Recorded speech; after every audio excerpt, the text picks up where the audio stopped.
Assalamualaikum warahmatullahi wabarakatuh. Alhamdulillah, wassalatu wassalamu ala rasulillah Sayyidina wa maulana Muhammadin ibni Abdillah wa ala alihi wa sahbihi wa mawala. Ashhadu an la ilaha illallah wahdahu la sharika lah wa ashhadu anna Muhammadan abduhu wa rasuluh man la nabiyya ba'dah. Allahumma salli ala Sayyidina Muhammad wa ala ali Sayyidina Muhammad. Alhamdulillah, segala puji syukur terpanjatkan kepada Allah Subhanahu wa ta'ala, karena Allah masih senantiasa memberikan kita kesehatan, kesempatan dan kekuatan. Terlebih-lebih Allah masih senantiasa memberikan kepada kita nikmat iman wal Islam. Salawat dan salam atas Nabi junjungan kita, Nabi besar Muhammad sallallahu alaihi wasallam. Allahumma salli ala Sayyidina Muhammad wa ala ali Sayyidina Muhammad. Saudara-saudara kaum muslimin rahimakumullah, pada kesempatan ini menyambung materi kita yang telah kita bahas di hari-hari sebelumnya, yaitu tentang Al-Quran dan Tauhid. Sembari mengulang pelajaran ke belakang, apa itu Al-Quran? Al-Quran adalah kitab suci yang Allah berikan, yang Allah wahyukan, yang Allah turunkan kepada Nabi besar Muhammad sallallahu alaihi wasallam sebagai mukjizat terbesarnya Rasul sallallahu alaihi wasallam.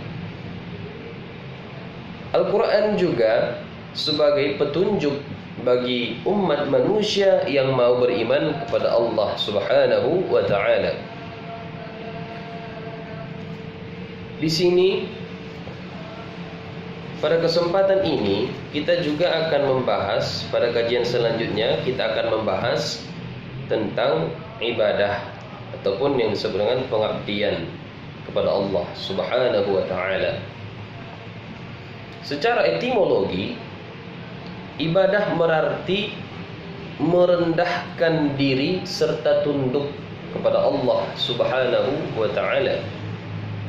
Sedangkan menurut syarak ataupun terminologi, ibadah mempunyai banyak definisi.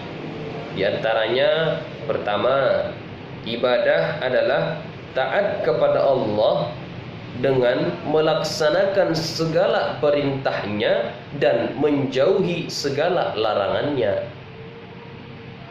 Artinya, kita melaksanakan semua perintah-perintah yang Allah berikan, contohnya salat, puasa, membayar zakat, haji, tolong menolong dan lain sebagainya.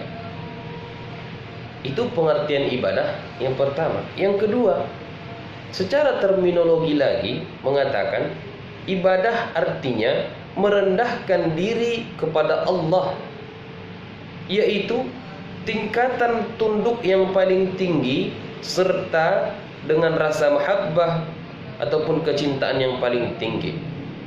Artinya kita diperintahkan untuk merendahkan diri, yang artinya tingkatan tunduk yang paling tinggi itu ialah disertai dengan rasa mahabbah.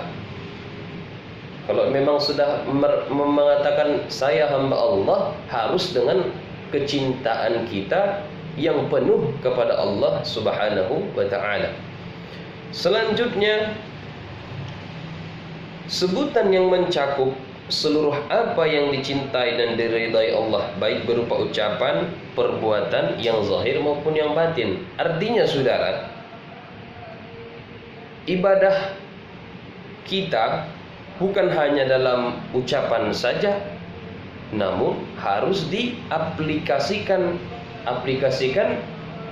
Ibadah apa contohnya? Ya sholat. Kamu sudah sholat? Ya. Kapan kamu sholat? Barusan.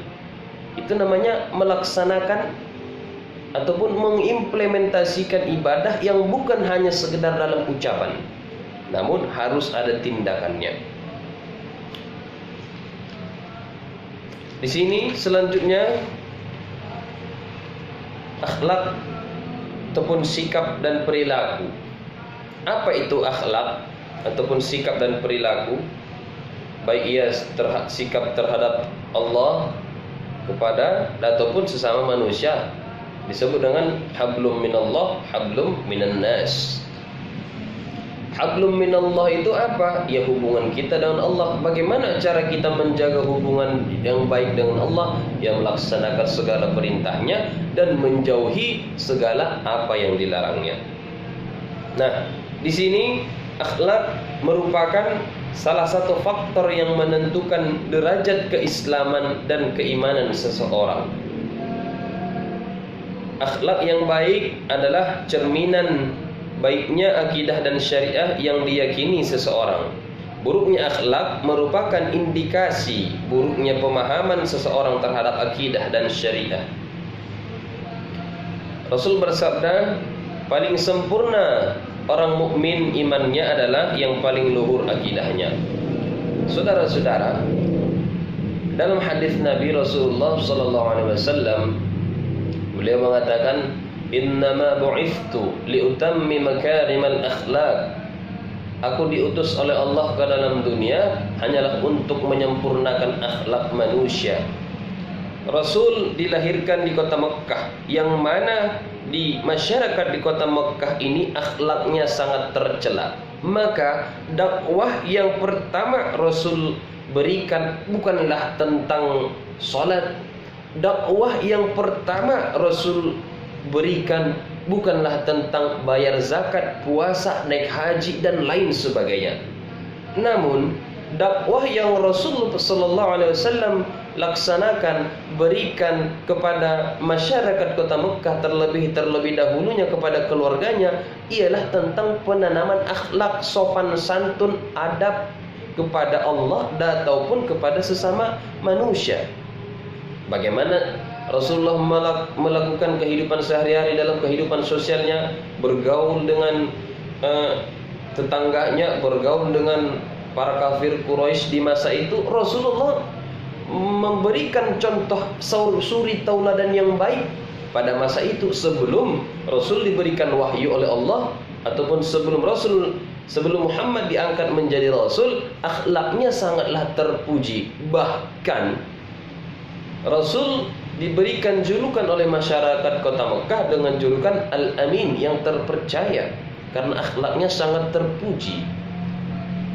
Beliau mempunyai 4 sifat. Yang pertama, siddiq, benar, perkataannya mustahil ada kedustaan. Yang kedua, amanah, beliau sangat amanah. Contoh, sebenci-bencinya kafir Quraisy kepada Rasul sallallahu alaihi wasallam pada masa itu, namun di saat mereka hendak bepergian jauh, mereka hendak berniaga ataupun berjualan ke negeri Syam, mereka menitipkan harta bendanya itu kepada Rasul sallallahu alaihi wasallam, padahal mereka sangat benci kepada Rasul, bahkan mereka ingin membunuh Rasul. Tapi pada sisi yang lain, soal kepercayaan menjaga amanah, mereka sangat mempercayai Rasul sallallahu alaihi wasallam untuk menjaga harta benda mereka selama mereka bepergian yang dengan waktu yang lama. Yang ketiga, Rasul memiliki sifat tabligh. Tabligh artinya menyampaikan. Beliau berdakwah, tidak ada henti-hentinya, selalu berdakwah. Dakwah baik dengan dalil-dalilnya maupun dengan perbuatannya. Yang keempat, fatana. Saudara-saudara, selanjutnya seorang muslim yang baik hendaknya memiliki akhlak sebagai berikut. Pertama, jikalau namanya seorang muslim sejati, mestilah dia memelihara penglihatannya, bersifat wara, bersifat wara dari melakukan perkara yang syubhat, memelihara lidah, bersifat pemalu dan bukan malu-maluin. Al-haya'u minal iman, malu itu sebahagian daripada iman. bersifat lemah lembut dan sabar, bersifat benar dan jujur, bersifat tawadhu atau berendah hati, husnuzan, bersifat pemurah, qudwah hasanah ataupun suri tauladan yang baik. Ini adalah contoh-contoh ataupun ciri-ciri seseorang memiliki akhlak yang baik. Saudara-saudara, yang selanjutnya hukum mengatur manusia. Hukum Allah di dalam Al-Quran dimaksudkan untuk mengatur kehidupan manusia agar memiliki arah dan tujuan yang jelas, yaitu yang disebut dengan agama. Agama adalah sebuah peraturan ataupun suatu konsep yang suatu konsep yang telah tersusun rapi yang diberikan kepada kita umat Islam, di mana konsep ini adalah suatu jalan untuk menuju ilahi, yaitu menuju Tuhan yang disebut dengan Allah. Makanya agama itu adalah suatu peraturan, suatu aturan, undang-undang. Jadi orang yang beragama artinya orang yang punya aturan. Orang yang tak mempunyai agama berarti tak mempunyai aturan, artinya dia bebas. Dia hanya berpikir secara logika saja. Dia tidak terima yang namanya ada Tuhan dan lain sebagainya, yang disebut dengan ateis. Nah, di sini kita sebagai umat Islam mestilah kita harus mempercayai yang namanya Al-Quran, Sunnah dan lain sebagainya. Sementara tadi kita ketahui bahwasanya agama artinya adalah sebuah aturan, sebuah jalan untuk kita yang kita yakini, yakni di mana Allah mengatakan inna dina indallahil Islam, agama yang aku ridhoi hanyalah agama Islam kata Allah. Maka daripada sebab itu bahwasanya kita harus mempercayai jalan kita menuju Allah, jalan kita menuju surga haruslah dengan konsep yang telah disusun oleh Islam. Makanya hukum itu adalah hukum yang Allah atur, hukum yang Allah tetapkan dalam suatu kitab yang bernama Al-Quran. Bagaimana kita bisa mengetahui di situ ada petunjuk untuk menuju kebahagiaan? Ya mestilah kita baca. Makanya kitab suci kita disebut dengan Quran yang asal katanya qara'a, baca. Artinya kalau ingin tahu jalan yang lurus, kalau ingin selamat daripada beberapa onak dan duri, jikalau tak ingin jatuh kepada jurang, ya baca Quran, baca petunjuknya. Ingin hidup bahagia dunia dan akhirat, ya baca Quran, ikuti petunjuknya, lakukan perintahnya, jauhi larangannya. Saudara-saudara, hukum Allah di dalam Al-Quran dimaksudkan untuk mengatur kehidupan manusia. Jelas, Al-Quran tujuannya untuk mengatur hidup manusia ke arah yang lebih baik lagi. Fungsi hukum Islam di antara lain sebagai berikut. Dalam Islam ada beberapa fungsi. Pertama, fungsi ibadah. Apa itu fungsi ibadah? Ibadah adalah suatu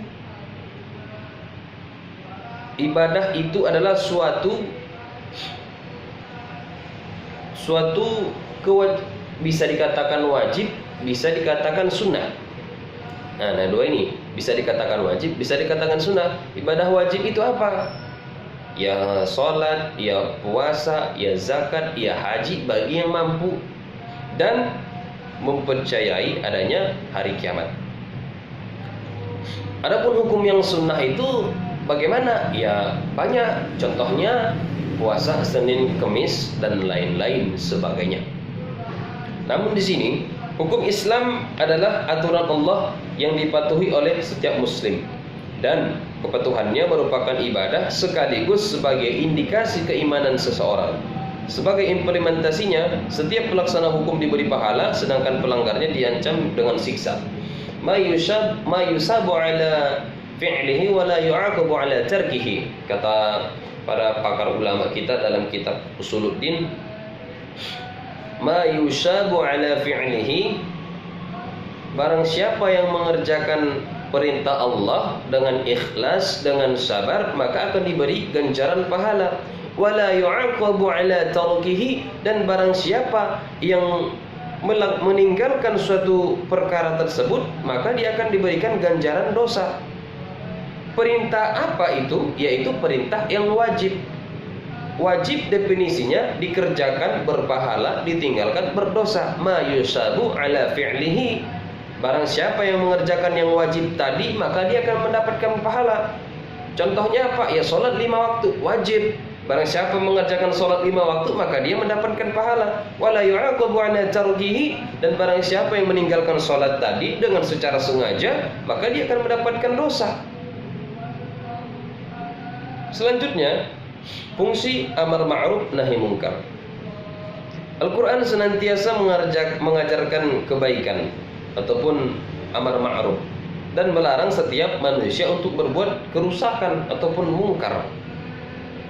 Jadi fungsi kita dalam melaksanakan sholat adalah untuk menetralisir diri ini daripada melakukan ataupun memperbuat perbuatan-perbuatan yang tidak diridhai oleh agama. Contohnya mencuri, korupsi, dan lain sebagainya. Nah, kenapa mereka yang sudah rajin ibadah, rajin sedekah, rajin infak dan lain sebagainya, tapi masih korupsi? Nah, di sini perlu dicatat satu pertanyaan, yakni orang yang rajin melaksanakan ibadah namun masih melakukan dosa besar, artinya ibadahnya tidak ikhlas. Ada yang salah dengan ibadahnya. Jangan salahkan ibadahnya, tapi salahkan yang melakukan ibadahnya. Yang selanjutnya, fungsi az-zawajir. Apa itu az-zawajir? Az-zawajir adalah hukum Allah melindungi umat manusia dari perbuatan yang dapat membahayakan dirinya. Benar, Allah senantiasa memberikan kita perlindungan, tapi walaupun demikian kita harus selalu memohon pertolongan Allah daripada segala mara bahaya. Walaupun Allah pasti menjaga kita, tapi sebagai hamba kita mestilah merendahkan diri di hadapan Allah, selalu menadahkan tangan ke atas. Ya Allah, ya Tuhan kami, berikanlah hamba kekuatan, kemampuan, dan berikanlah hamba perlindungan daripada segala mara bahaya. Selanjutnya, fungsi tanzim wal islah al ummah. Fungsi hukum ini maksudnya sebagai sarana untuk mengatur proses interaksi sosial sehingga terwujud masyarakat yang harmonis dan sejahtera. Artinya dalam kehidupan sehari-hari memang kita memerlukan bantuan orang lain. Kita tak bisa hidup sendiri tanpa bantuan orang lain. Take and give. Kita saling membutuhkan. Yang kaya butuh yang miskin butuh yang kaya. Begitu juga laki-laki butuh perempuan butuh laki-laki. Semua saling berhubungan, satu sama lain saling membutuhkan. Makanya kata Allah, inna khalaqnakum min dzakari wa untha waja'alnakum syu'uban wa qabaila lita'arafu. Aku ciptakan kamu dari laki-laki dan perempuan. Kami ciptakan kamu berbangsa-bangsa dan bersuku-suku. Untuk apa? Lita'arafu, untuk saling mengenal satu dengan yang lainnya. Artinya Allah menciptakan kita di dunia ini, ada laki-laki, ada perempuan, ada yang kaya, ada yang miskin, ada yang ganteng, ada yang jelek. Ini tujuannya apa? Untuk saling melengkapi satu dengan yang lain, saudara. Tapi kita mesti paham, kita mesti senantiasa merendah dan senantiasa merasa bahwasanya ini semuanya adalah titipan. Tidak ada yang kekal dalam hidup ini, semuanya titipan. Untuk itu dalam kehidupan sosial kita harus saling tolong menolong, ta'awanu 'alal birri wat taqwa. Tolong menolonglah kamu dalam kebaikan, wala ta'awanu 'alal itsmi wal 'udwan. Janganlah kamu tolong menolong dalam perbuatan yang salah. Untuk itu saudara-saudara, materi kita pada malam ini, materi kita pada hari ini, pada kesimpulannya ialah tentang ibadah. Apa tadi ibadah? Ibadah adalah suatu perbuatan kita ataupun pelaksanaan ibadah kepada Allah, baik itu yang wajib maupun yang sunnah, yang semestinya lah kita lakukan supaya kita mendapatkan ganjaran pahala yang besar daripada Allah Subhanahu wa taala. Cukup sekian materi kita pada hari ini. Minggu depan kita akan sambung di nomor 5, masih di halaman 23, yaitu hubungan masyarakat dalam mengatur tata cara kehidupan manusia. Sekian yang dapat saya sampaikan. Bila ada kesalahan mohon maaf. Usikum wa nafsi bitaqullah. Assalamualaikum warahmatullahi wabarakatuh. Allahu a'lam bissawab.